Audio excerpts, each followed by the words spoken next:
अस्सलाम वालेकुम।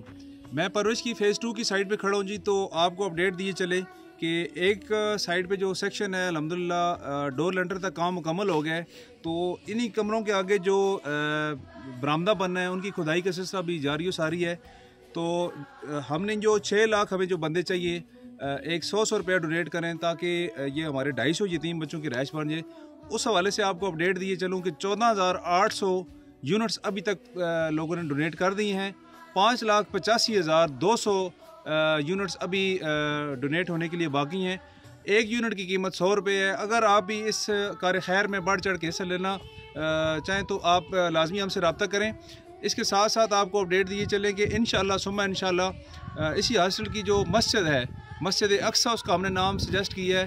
तो यकम रमज़ान को उसका इंशाअल्लाह इफ्तिताह होगा, उसकी खुदाइयों पे काम शुरू होगा। जो अब आप मस्जिद के मामले में मस्जिद के जितने भी जुमला अमूर हैं उस हवाले से तावन करना चाहें तो वो भी लाजमी हमारे साथ तावन करें। इसके साथ साथ आगे रमज़ान आ रहा है, रमज़ान में भी हमें अपनी दुआओं में याद रखें और हमारे इस अदारे के साथ तावन फरमाएँ। वस्सलाम, पाकिस्तान जिंदाबाद।